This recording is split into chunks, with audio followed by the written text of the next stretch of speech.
Hello guys, welcome back to my channel Ngobrol Canda. Kali ini kita mengundang bintang tamu yang lagi-lagi tidak terkenal di dunia internasional dan dunia lokal. Tepuk tangan untuk Mr. Denny.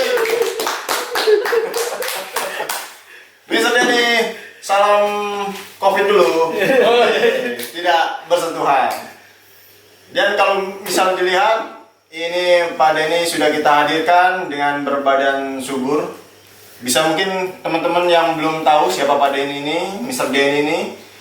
Beliau ini adalah seorang pemuda kelahiran mana Pak Denny? Kelahiran 50.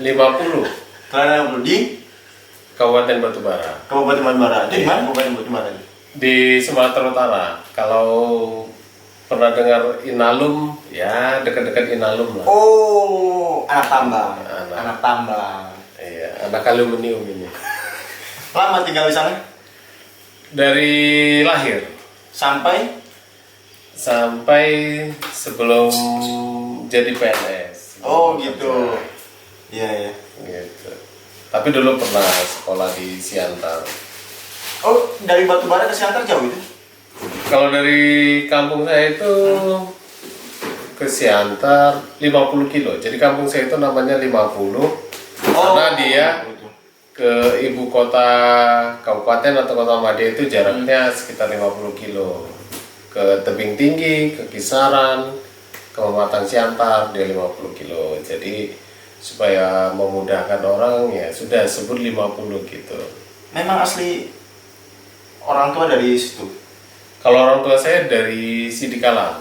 Oh, Sumatera Utara juga dong. Sumatera Utara, iya. Berarti bisa dibilang orang Batak lah ya? Peranakan. Peranakan? Iya, peranakan Batak maksudnya.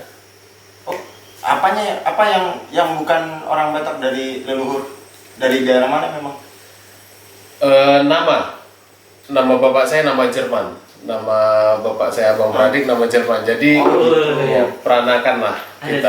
Peranakan Jerman. Peranakan itu dalam artian bukan orang asli Batak, gitu kan? Kalau orang bule kan bule peranakan, dia kan bukan orang asli bule, bukan Iya. orang asli luar negeri. Kalau- Indo lah ya, Indo Batak udah. Iya, tapi Indonya hanya sebatas nama gitu. Sebatas selera ya. Kelihatan kok dari struktur wajah kelihatan, memang bukan orang Indo.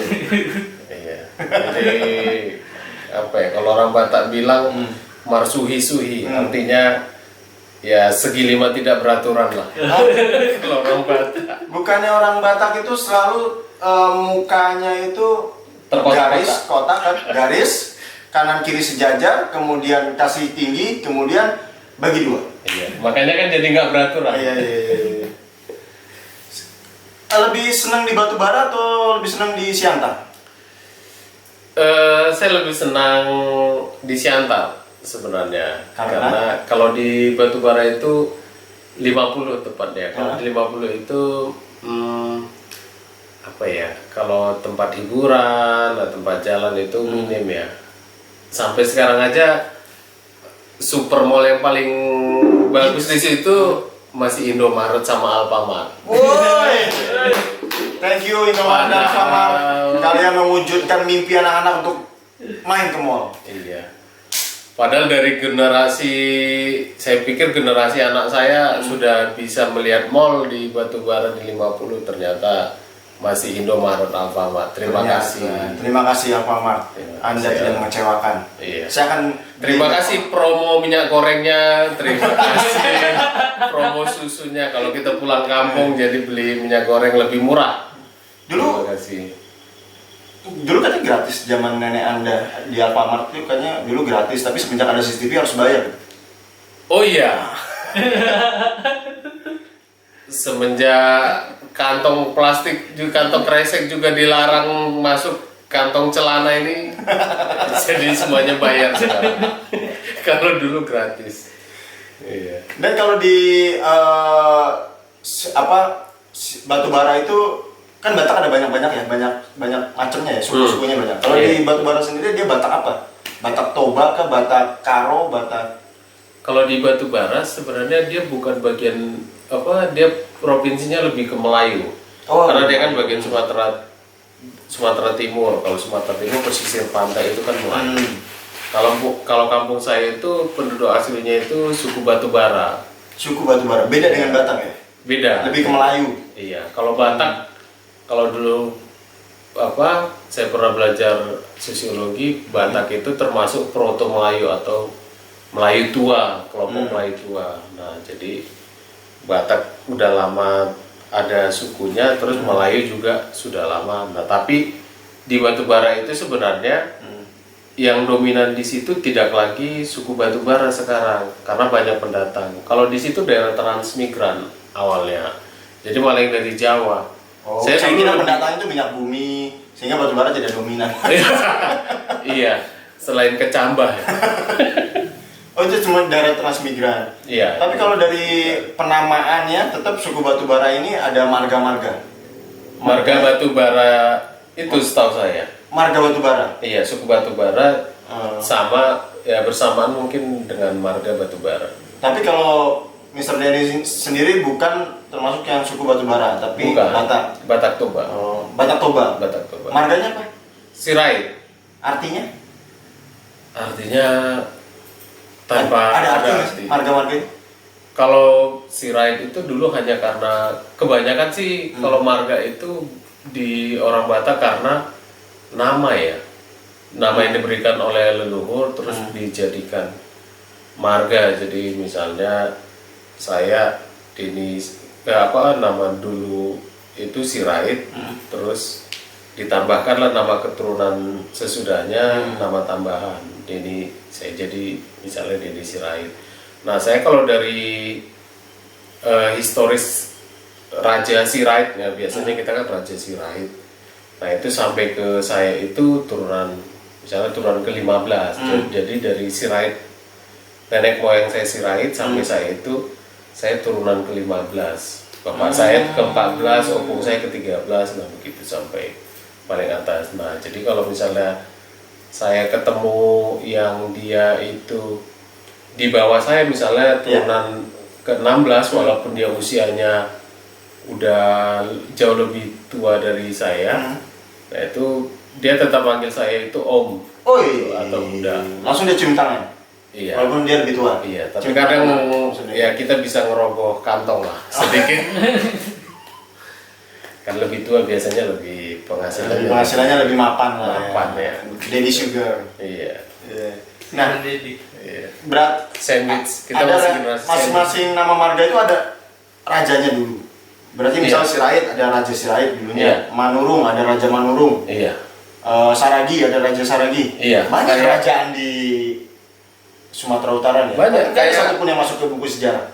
Kayak Frando Saragi itu sebenarnya dia itu raja apa namanya itu ya?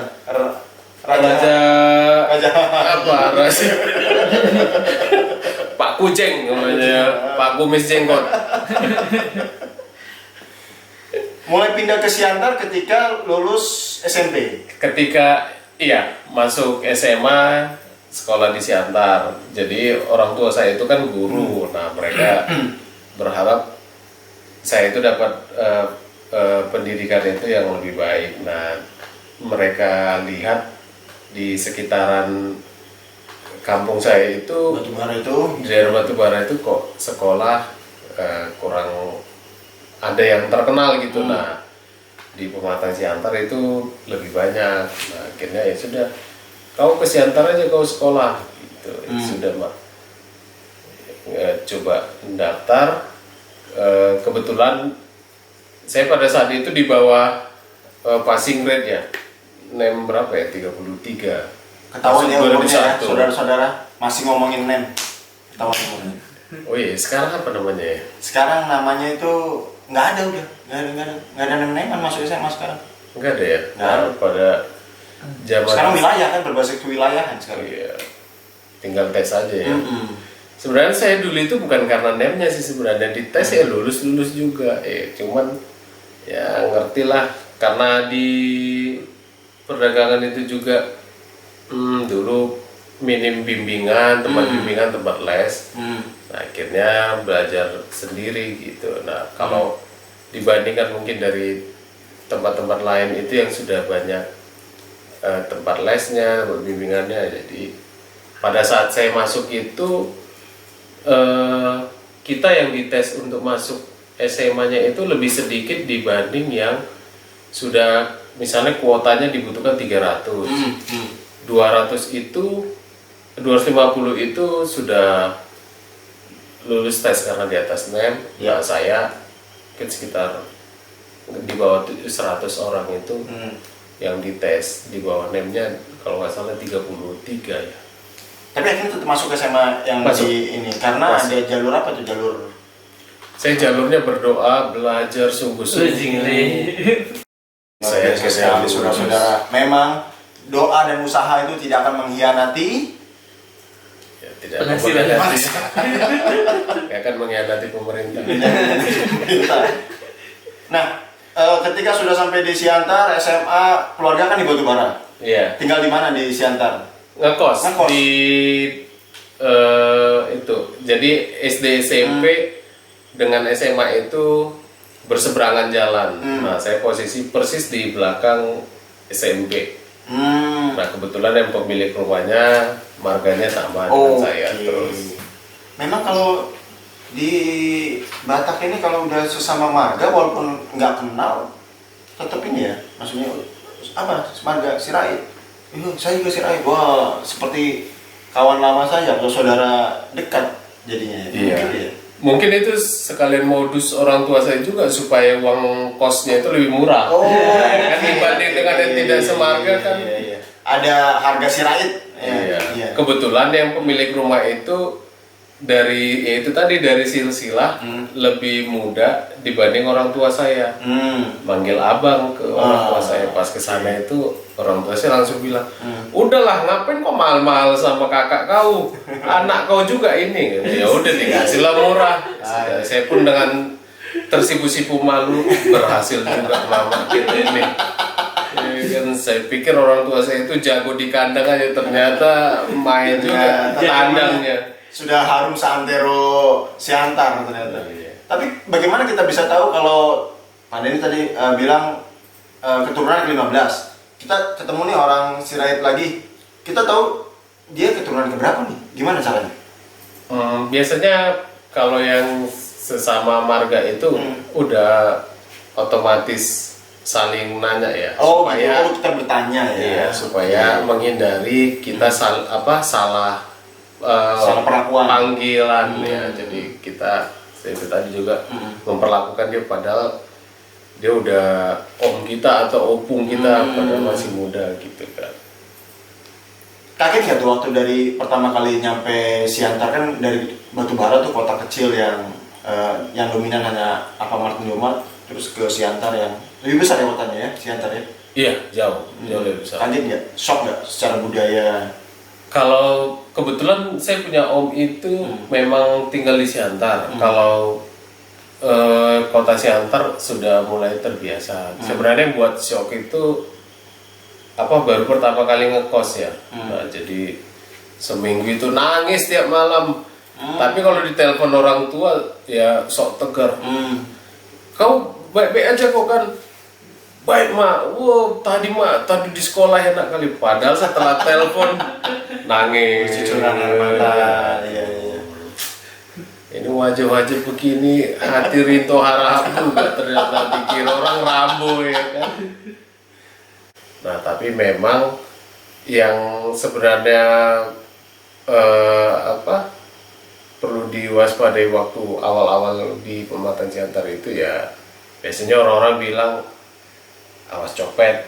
Nah kalau di kampung saya itu kan kalau kriminal itu kan yang paling berantem terus ya mabuk lah 1-2 gitu. Nah kalau di Siantar sih enggak, karena di sana tempat keramaiannya kan lebih banyak, pusat perbelanjaan yang tradisional yang modern juga banyak. Nah jadi ya ada orang-orang yang memanfaatkan situasi ya pakai 2 jari jurus copet. Itu yang katanya latihannya pakai ngambil biji salak dari dalam air pakai 2 jari itu ya? Pernah dengar, tapi saya belum sempat ikut latihan. Tidak terjebak saudara-saudara. Karena kan image-nya kan katanya kalau orang Batak sendiri ngapain? Tukang tambal ban. Berdua ngapain? Apa kalau berdua tuh ya gitar-gitaran, nyanyi. Iya. Kalau bertiga ngapain? Tukang tambal ban. Loh, kan sendiri. Ya dua lagi nyebar paku. Jadi kan image-nya seperti itu di warga ya dulu tapi. Nah ini makanya begitu Anda bilang di Siantar itu awas rawan copet, ya mungkin dilema kota besar kali ya. Masalah di kota besar memang seperti itu kayak. Atau mungkin memang copet di Siantar ini khas. Karena dua jarinya itu. Ya mungkin khas ya, karena saya pernah beberapa kali ngelihat juga ada orang yang tangannya mau gesit gitu mau ambil. Nah saya beberapa kali lihat, saya coba tepuk badannya atau saya senggol sedikit gitu kan, nah kita dia batalin. Nah dari situ secara tidak langsung kan sesudah SMA itu saya kuliah atau misalnya saya kerja, nah itu saya udah kalau ada yang gerak-gerik mencurigakan, kira-kira saya agak ngerti ini arahnya, ini pasti mau ngapain ini. Karena sering melihat, bukan karena sering praktek. Iya. Gitu. Tapi Anda berani sekali ya, ada orang mau nyopet, Anda ini nggak khawatir dimarahin atau dijahatin oleh pencopetnya? Enggak, karena saya berpikir ini kalau nggak teman saya, semarga saya, satu rumpun saya. Karena putra daerah, sama-sama putra daerah. Gitu ya. Kalau kenakalan remajanya sendiri, karena Anda menghabiskan waktu di Siantar itu di masa remaja kan? Iya. Kenakalan remaja sendiri gimana? Anda sebagai orang kampung suka dibully nggak di SMA? Enggak.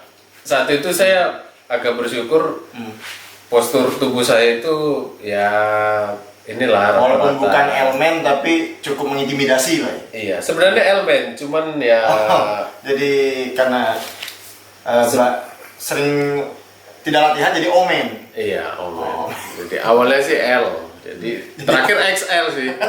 Nah, jadi itu. Nah, kalau dibully sih enggak ya. Saya lebih kita sebenarnya kalau dulu itu kalau ngebully sih zaman-zamannya kita nama orang tua ya. Oh, manggil nama orang tua ya. Nama bapak. Iya. Kadang jadi kalau misalnya kita bertamu, kita lupa ini nama teman kita nih.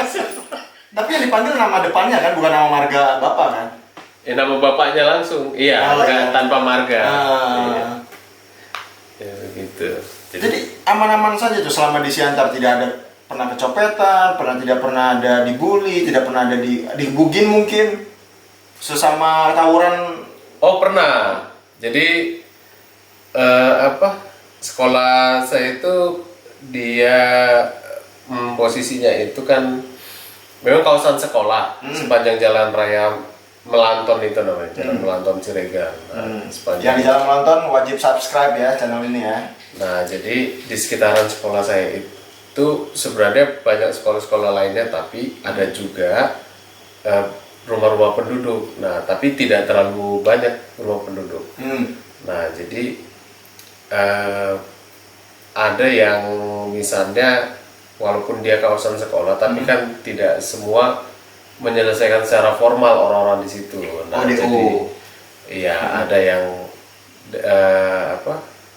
ada yang anak-anak remaja tanggung juga ngumpul-ngumpul. Nah, biasanya di sekolah saya itu teman-teman saya agak-agak lumayan sisi ekonomi keluarganya mereka. Nah biasanya kan kalau ke sekolah ada yang bawa motor kan, bawa mobil kan. Nah jadi mungkin yang orang-orang di sekitar itu ya ngeliat, wah ini ya kayak cemburu atau apa, saya kurang ngerti juga. Nah, pernah suatu saat padahal masalahnya sepele ya, maksudnya hanya karena tatapan wajah gitu, tatapan muka gitu.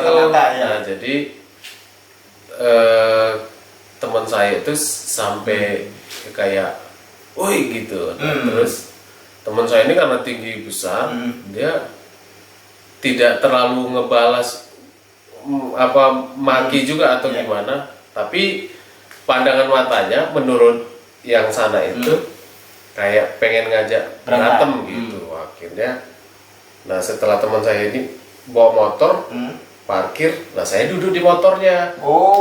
Nah terus langsung datang gerombolan dari bawah kan. Nah kita itu langsung diserang. Saya dipukul pakai balok ya, selebar ini lah. Lumayan.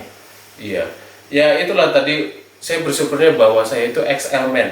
Nah jadi semuanya ada di perut. Nah lemak perut itu saya pasti pukul balok sebagai bantalannya. Nah, Jadi tidak ada luka dalam. tidak ada luka dalam. Cuman motor teman saya itu ditendang sampai jatuh. Nah terus syukurnya sih tidak dibakar. Nah sampai di situ ya kita sih pengen balas nyerang ya. Cuman kita mikir hampir semuanya teman-teman itu kan karena posisi sekolah kita itu posisi ke arah luar kotanya Siantar. Nah kebanyakan teman-teman itu kan posisinya dari dalam kota menuju ke sekolah. Nah, pasti melewatin gerombolan anak-anak ini lagi. Nah jadi akhirnya beberapa orang udah nggak usah lah, nanti makin ya ceritanya makin melebar. Nah begitu. Nah, padahal sebenarnya bisa saja kita balas gitu. Jadi bukan karena sifat pemaaf tadi ya, tidak melakukan pembalasan ya, tapi karena memang tidak mau melebar saja. Iya. Resource prajurit kurang mendukung. Iya, sebenarnya sih kita karena orangnya itu tadi rajin berdoa, belajar, ya, begitu-begitu. Nantilah setelah tamat SMA maksudnya. Nanti baru tamat SMA, baru kita tawuran SMA. Telat itu namanya. Kemudian berapa hari sekali tuh pulang ke Batubara atau berapa minggu sekali? Kalau di awal-awal masuk itu dalam sebulan bisa 2 atau 3 kali ya. Nah, tapi itu sampai hanya di kelas 1 ya.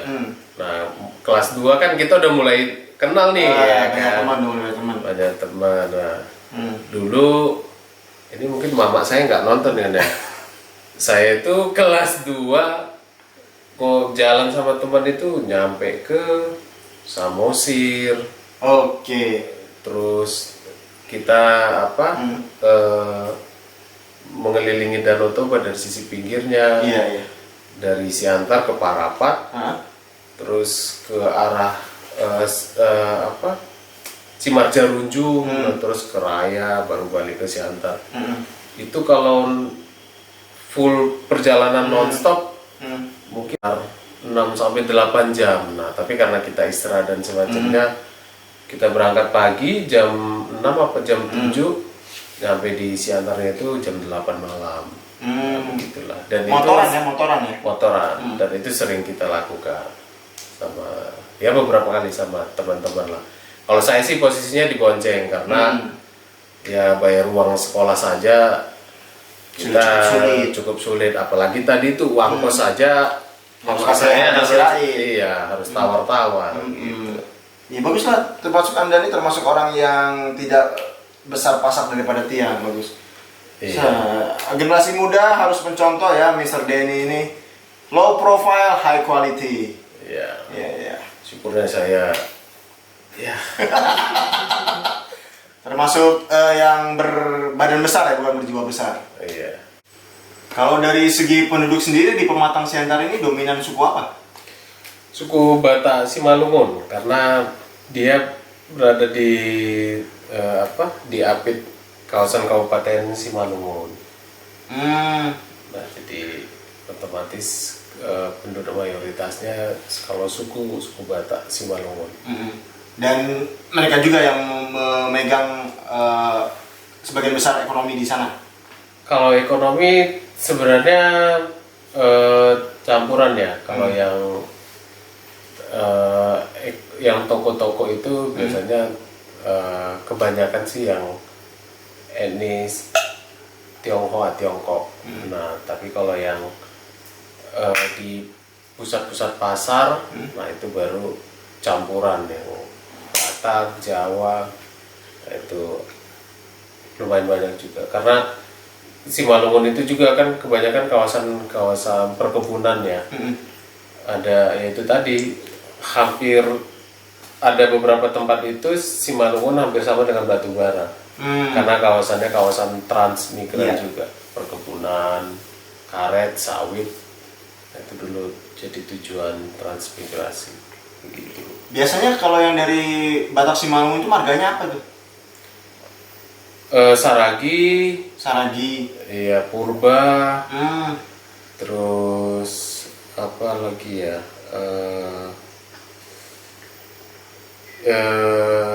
Cipayung, saya lupa Cipayung itu Batak Simalungun. Cipayung bukan yang nama daerah di Jawa Barat. Dia apa? Tempat pelatnas bulu tangkis itu Cipayung. Oh iya. Itu kalau orang Batak bilang enggak, kalau C kan jadi S itu. Cipayung gitu. Kau mau kemana? Mau ke Cipayung. Nah, kalau orang baru datang nih ke Siantar, Anda merekomendasikan dia kemana saja? Kalau di Pematang Siantar ya di kotanya sendiri kuliner lah. Kalau Kuliner kemana? kopi, kalau sekarang banyak tempat kopi ya nongkrong di sana. Saya lupa di kawasan Ruko Asia Mega atau apa itu ya, di Jalan Asahan. Nah, terus di kawasan kota itu ada. Nah, kalau sekarang sih karena saya balik ke sana itu kan karena sudah berkeluarga, biasanya kita nongkrongnya itu bukan kuliner itu bukan tempat nongkrong rame lama gitu. Nah, kita biasanya tempat makan di sana kan yang nasi goreng, mie. Nah, di sana top, mantap gitu. Buat orang yang bulan madu pun cocok Siantar ya. Bulan madu ke Danau Toba paling ya. Kalau di Siantar nanti terlalu beresiko. Karena Ya beresiko karena terlalu rame. banyak yang ngopi. Kalau di Parapat dan Danau Toba kan karena tempat wisata ya. Gitu. Pas lah. Berarti lebih mending ke orang-orang langsung ke Parapat dong. Kalau misalnya orang mau berwisata. Kalau wisata iya. Di Siantar. Iya, kalau di Siantar itu wisatanya wisata kuliner aja. Kalau mau menikmati pemandangan, nah itu ya ke Parapat, ke Simarjarunjung, Bukit Indah Simarjarunjung, nah itu ada. Terus apa lagi ya? Ada sebenarnya kalau saya dulu waktu SMA itu teman saya itu punya orang tuanya beli tanah gitu, tapi kawasannya kawasan hutan ke arah Tanah Jawa namanya. Di situ itu ada kayak air terjunnya, terus kali atau sungainya itu airnya cukup jernih. Nah, terus kita di situ pernah main juga. Di situ ada yang bisa mancing lah atau berkebun lah gitu karena dia lengkap. Nah, kemudian dari Siantar Anda pindah kemana lagi udah keluar Sumatera Utara habis itu? Setelah kuliah ke Medan. Kuliah di Medan. Lebih pindah lagi ke kota yang lebih besar lagi. Iya. Medan ini buat yang belum tahu adalah ibu kota dari Sumatera Utara. Siapa yang tahu coba klik di komen di bawah. Kalau benar Anda berarti tidak bolos pelajaran apa? Geografi. Iya. Di Medan kuliah di Politeknik USU. Politeknik USU. USU Iya. itu adalah panjangan dari Universitas Sumatera Utara. Universitas Sumatera Utara. Untung dia universitas bukan akademi. Iya. Saudara-saudara. Karena kalau akademi kan jadi USU lah. Untung saya tidak makan. Iya. Kalau sudah dari kota besar satu ke kota besar lainnya kan tidak kaget lagi ya. Iya. Lama tuh tinggal di Medan?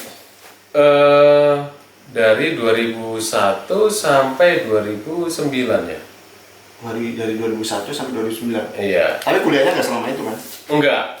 Itu setelah kuliah selesai 3 tahun saya langsung ambil ekstensi di USU juga.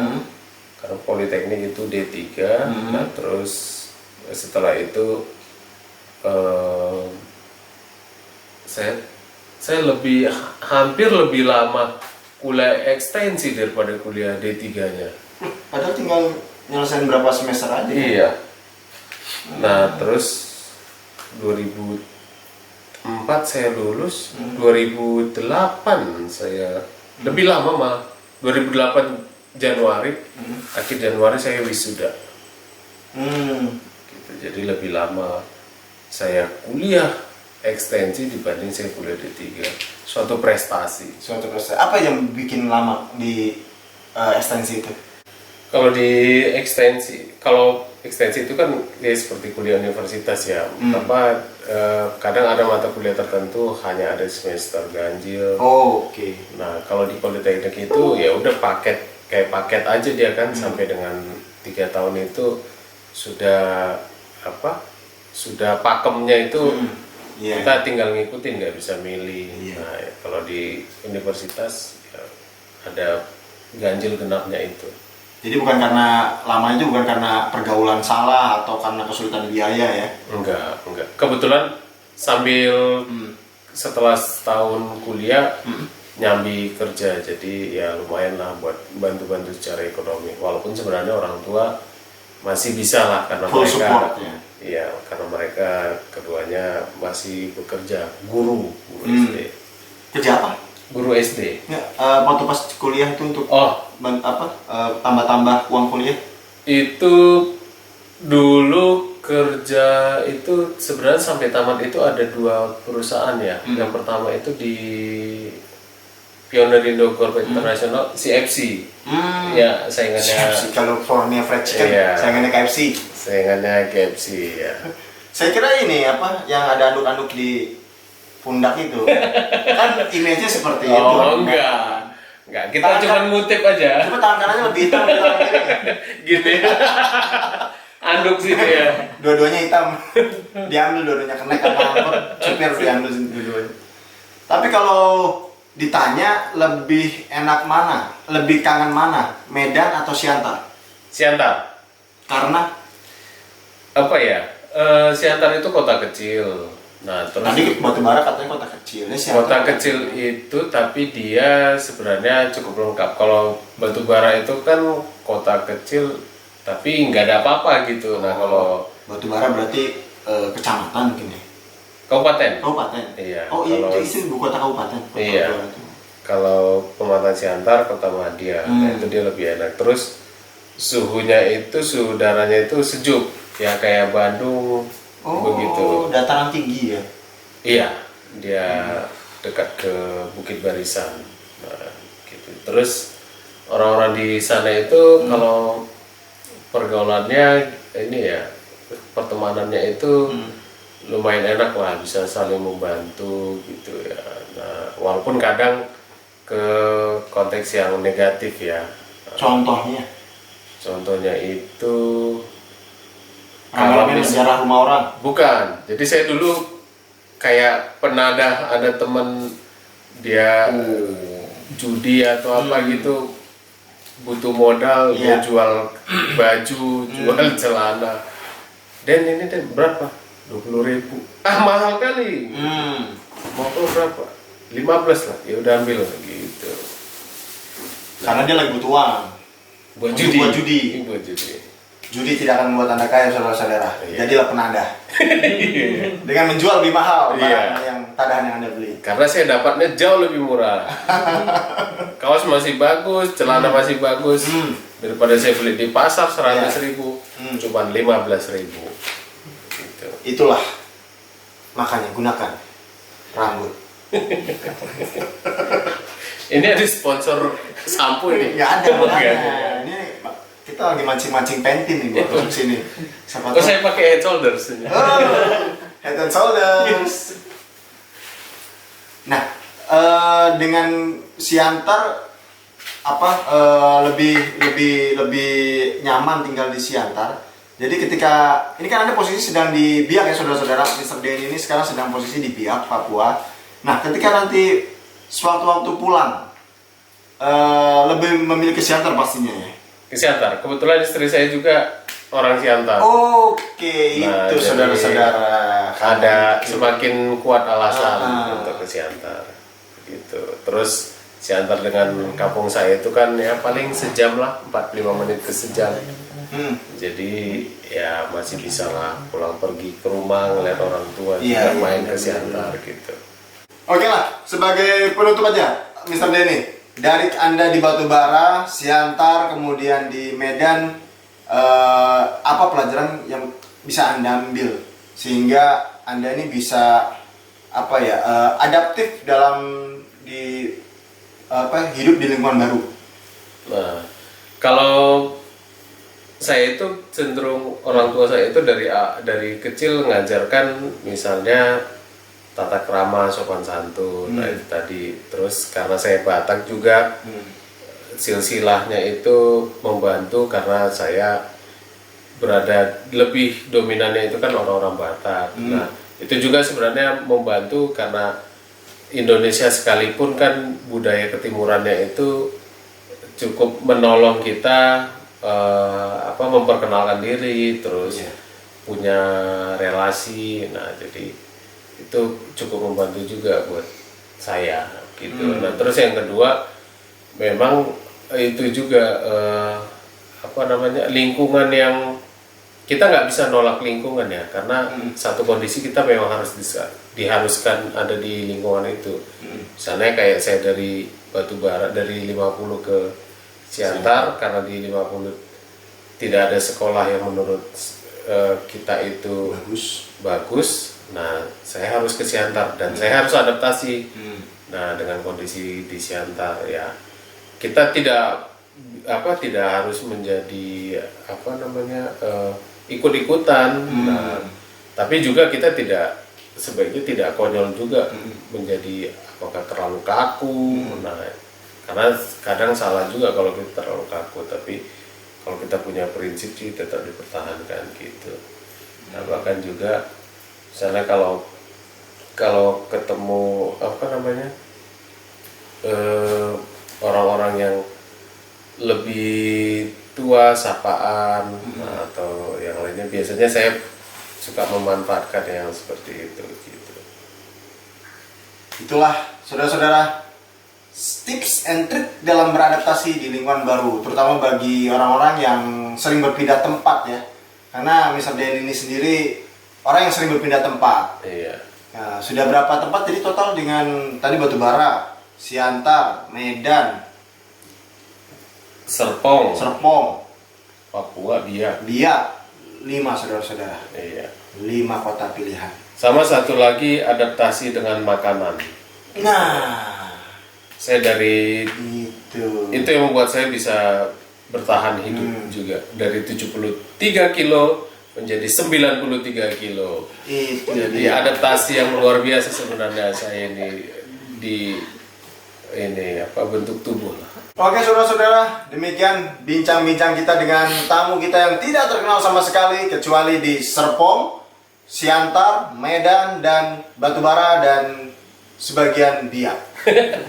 Sampai ketemu di channel saya. Jangan lupa klik like, comment, and subscribe.